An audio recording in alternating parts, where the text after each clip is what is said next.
Okay, so let's unpack this. I want you to really imagine a scene here. Picture a monk, right? But in the 15th century. Okay, 15th century, got it. Yeah. And he bursts into the bustling marketplace of Lhasa, which is the capital of Tibet.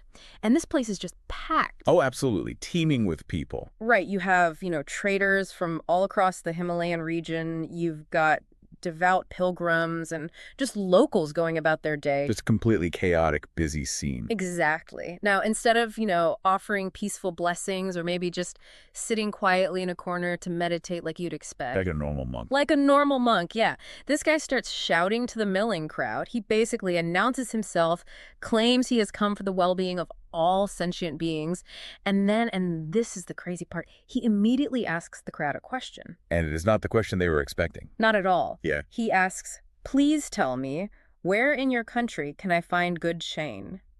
Which, that's alcohol, by the way.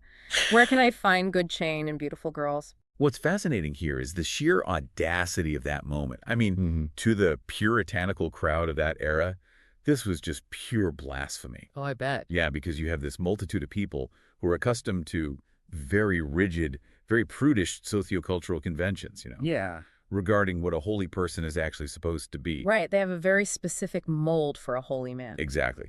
To them, drinking alcohol and chasing women were the absolute antithesis of a spiritual pursuit. And in the text we're looking at today, it actually notes that someone in the crowd even calls him out on it. Really? Like right there in the market? Yeah, right there. Pointing out the glaring contradiction of a monk asking for booze and women. Which, that raises an obvious question, right? Because if his entire goal is to help people spiritually, why on earth is he looking for a tavern instead of a temple? It seems completely backward. It really does. And that contradiction is exactly why we are jumping into this specific text today. For this deep dive, we are exploring the preface to a book called Drukpa Kunley, Sacred Tales of a Mad Monk. Such a great title. It really is. It's a creative nonfiction retelling by a Bhutanese author named Nidrup Zangpo. And he basically blends these classical Tibetan biographies with really rich oral folk tales. It's a really unique approach to the source material. Yeah, so our mission for you today is to unpack 3 distinct things from this text. First, we need to understand the wildly unconventional traits of Drukpa Kunley. The man they literally call the divine madman. The divine madman, yeah. Second, we'll examine the fascinating and honestly somewhat controversial creative process the author used to translate this man's life for a modern English-speaking audience. Which was no small feat, I assure you. Right. And finally, we'll give you a sneak peek into the delightfully shocking stories you can actually expect to find inside the book. Because it's a journey that completely dismantles all our assumptions about spirituality, really.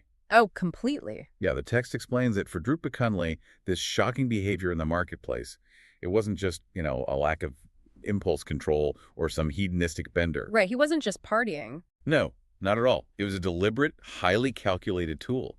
He used it to shatter dogmatic thinking. He just wasn't confined by the orthodox approaches of Buddhism. He broke all the rules on purpose. Exactly.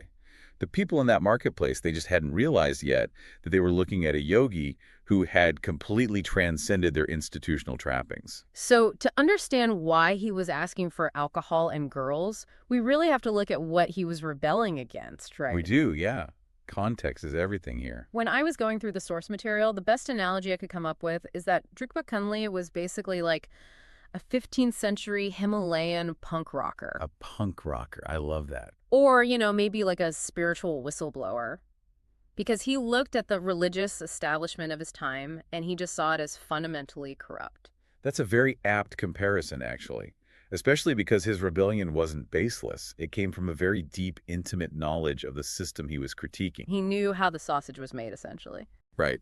He wasn't an outsider throwing stones at windows. He was someone who had lived inside the house for a long time. Well, let's talk about his backstory, because I think it frames this perfectly. So he was born in 1455 into a pretty prominent family, but he suffered this incredibly traumatic childhood. Yeah, a really dark start to his life. When he was just 7 years old, his father was actually murdered in a family feud. At 7.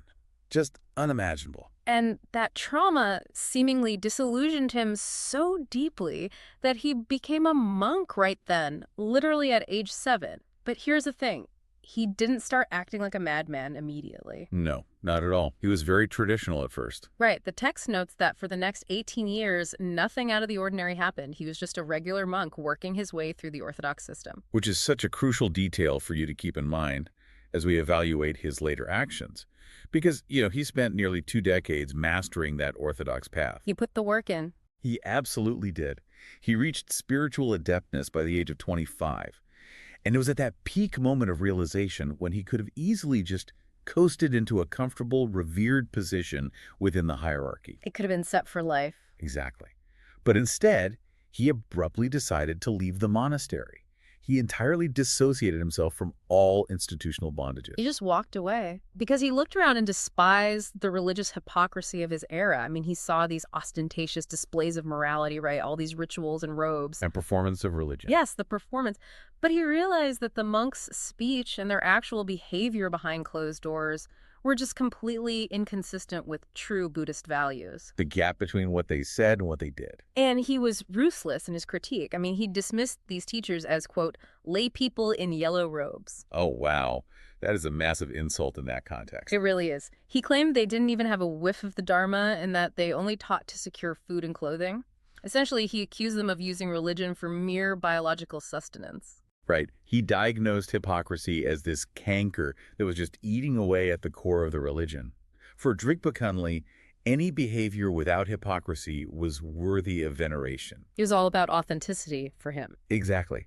He passionately believed that leading a simple, unpretentious, ordinary life was just far more honorable than leading a scholarly religious life that was, full of duplicity and posturing. And he anchored this in a very straightforward core philosophy. He taught that Dharma is ultimately in the mind. It's not in these external performative manifestations. The internal state is what matters. Right. And he asked this really piercing question, which I loved. He said, without recognizing the Buddha within, what use is the persistent search without? That is so profound. And that question actually brings us to the core of his madness. Because the title, Divine Madman, it's highly ironic. Oh, so? Well, the author notes that Drukpa Kunley wasn't actually mad at all. He was a highly realized master who had transcended dualistic tendencies. Okay, wait, let's pause on that term. Transcending dualistic tendencies. It's a bit jargon heavy, I know. Yeah, what does that actually mean in the context of, his daily life walking around town? So dualism is the habit we all have of cleanly dividing the world into opposites. Right. So good and bad, sacred and profane, clean and dirty. Like putting everything into neat little boxes. Exactly. We think the monastery is sacred and the tavern is profane. But Drukpa Kunley had reached a state of mind where those distinctions just vanished. To him, the divine was literally everywhere. Oh, I see. So it wasn't about the location. Right. Consequently, he viewed the mundane, hypocritical world, the one obsessing over these artificial rules, as the thing that was actually insane. That makes total sense. He flipped it. He did. He saw what the rest of the world pursued with such grave seriousness as just completely trivial. So he used antinomic behavior to make a point. Meaning behavior that deliberately breaks the rules or defies the norms. Correct. He used that shock value to jolt people out of their spiritual complacency. He called himself an aimless, wandering yogi, using alcohol, sex, and this crazy behavior to show the way. But honestly, I have to say, this brings up a major point of tension for me. I think I know where you're going with this. Yeah, when I first read that, I really had to stop and push back a little because the source says he wandered around drinking, teasing women, defying conventions. Right. How does a daily routine of drinking and sex actually equate to spiritual discipline? Because, from the outside, if you strip away the religious context, that just looks like a guy having a really good time and using a spiritual title as an excuse. And that is the natural reaction. It really is. Yeah. And it's exactly what the Orthodox monks of his time thought too. See, I'm not the only one. You're in good company. Mm. But the text reveals that while his actions looked chaotic, there was actually an extreme, almost elegant discipline to his eccentricity. Really? Discipline? Yes. Yes. He wasn't just some indolent vagrant looking for free food and a party. His time with Polzang Buthri, who was his consort from Lhasa, it actually gives us the blueprint of his method. Okay, tell me about this blueprint. His day was strictly divided into 4 quarters. It's a structure known as duezi. And the strictness of this routine is what really caught my attention in the text. Walk us through the breakdown. So from dawn to noon, he drank his chang. That's the alcohol. From noon to sundown, he made music. Okay, sounds like a festival so far. Right. Then from dusk to midnight, he made love to his consort. Mhm. And then the vital final quarter. From midnight to dawn, he meditated on the essence of Mahamudra. Now, Mahamudra, that is one of those terms that sounds incredibly profound, but what was he actually doing during those hours in the middle of the night? So Mahamudra translates to the Great Seal. In this specific tradition, it is the highest, most profound meditation on the true, unclouded nature of the mind. Wow. Okay, so it's not entry-level stuff. Not at all. It's a state of being completely free from concepts and conceptual elaborations. Hmm. So he wasn't just sleeping off the alcohol. He wasn't just hung over in a corner. No. He was anchoring his entirely unconventional day with hours of the most rigorous, advanced meditation possible. In fact, he completely dismissed any unwise behavior or, madness from others Yeah. that didn't fit into this specific structure. Oh, so he gatekept the madness? He repudiated madness that lacked a spiritual foundation, yeah. So it was a deeply intentional ritual. He took Mhm. the very things the Orthodox monk said would ruin a person spiritually, the alcohol, the music, the sex, and he ritualized them. To prove a point, right? Yeah, to prove that the activity itself isn't the problem, it's your attachment to it. And the text actually goes out of its way to correct a major misconception here. The womanizer myth. Exactly. A lot of modern Western tourist writings portray him as this, womanizer or a philanderer. But the source material, the actual classical biographies, they tell a very different story regarding his relationships. Yes, the text is explicit that his sexual relationships were entirely spiritually driven. He famously stated, "The marketplace may be teeming with girls, but the vagina I desire is rare." Which is quite the statement. It is. He only picked partners based on their potential for spiritual accomplishment. And the proof is really in the results documented in the biographies. What kind of results? Well, the women who had relationships with him were spiritually inclined and most accomplished significant spiritual awakening. Some even attained what the text calls the rainbow body state. Oh, wow.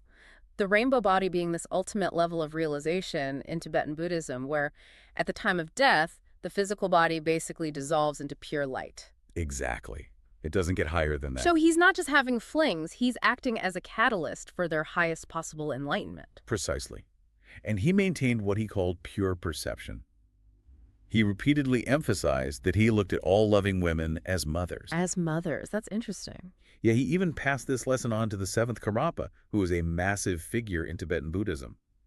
Drukpa Kunley cautioned him that a true practitioner cannot be swayed by physical beauty. You have to see past the surface. Right. You must maintain this pure perception, recognizing the innate spiritual nature of others, because it's really at the heart of a bodhisattva's deeds. It's just a profound level of detachment.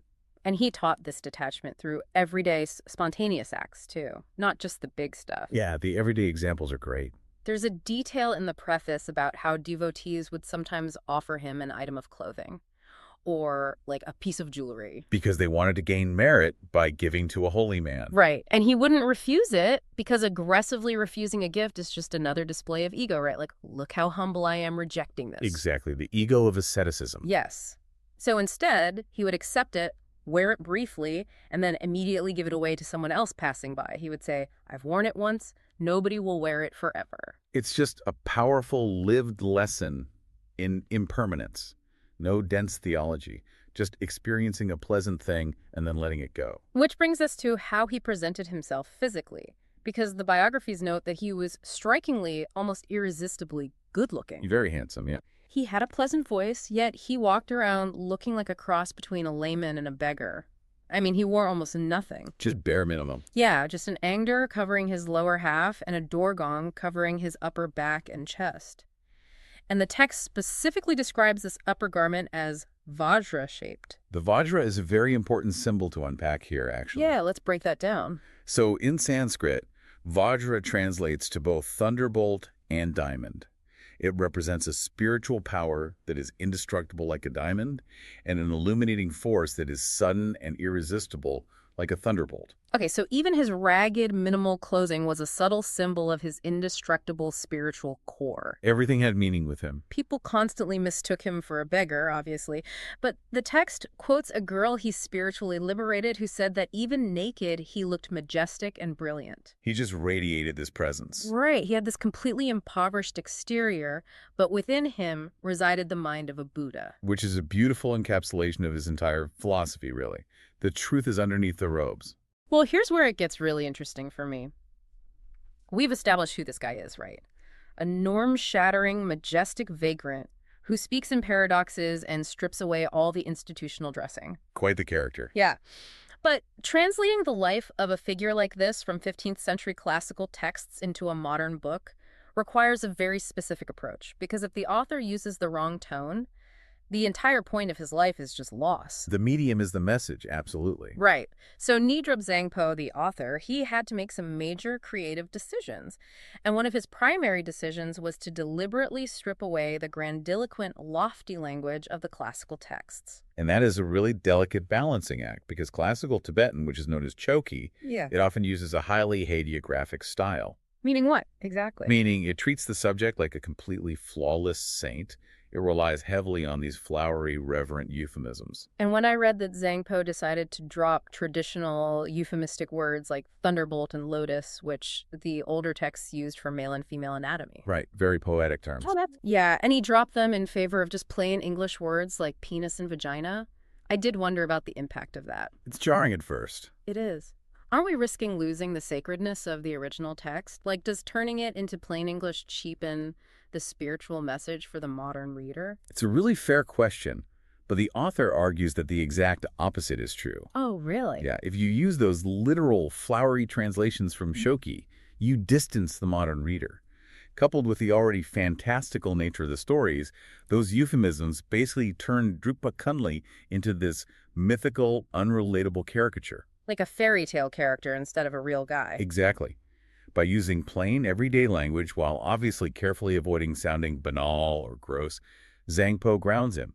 He makes Drukpa Kunley feel human. And honestly, it really honors the spirit of the yogi himself, who totally despised pretentious religious jargon. He's translating the spirit of the man, not just transliterating the words. That makes sense. And the scope of the sources Zangpo pulled from to do this is just incredible. He went deep into the archives. He used a secret biography written by the 69th Jekenpo of Bhutan.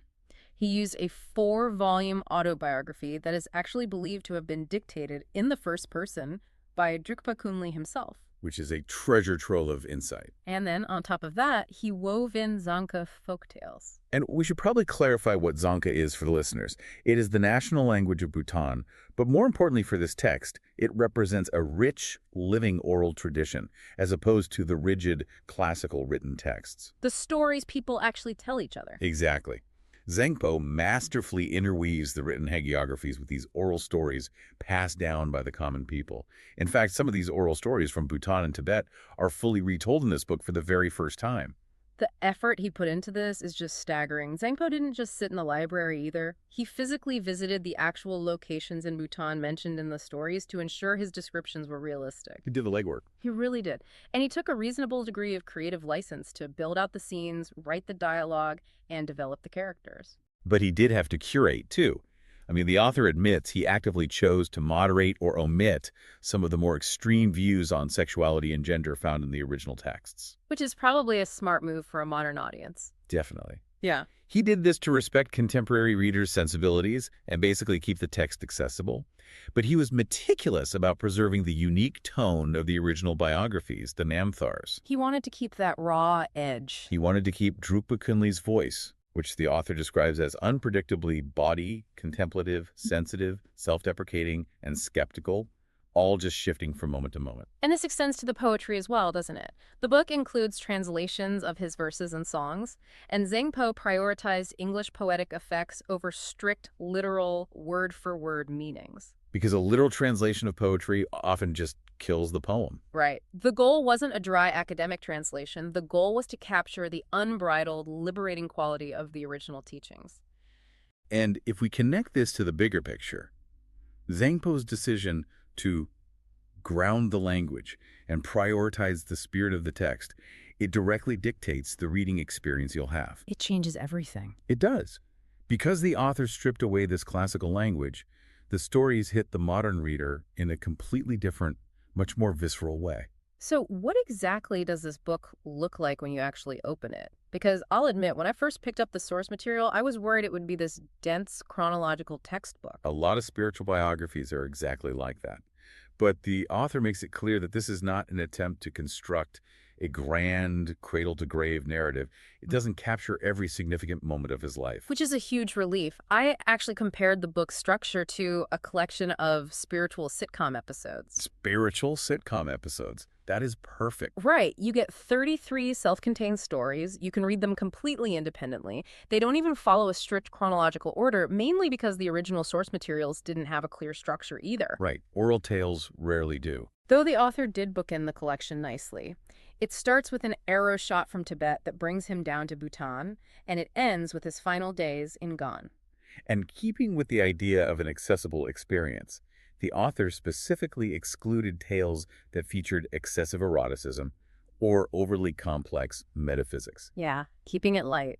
He recognized that stories delving into deep philosophical concepts are incredibly difficult to retell simply without bogging down the narrative.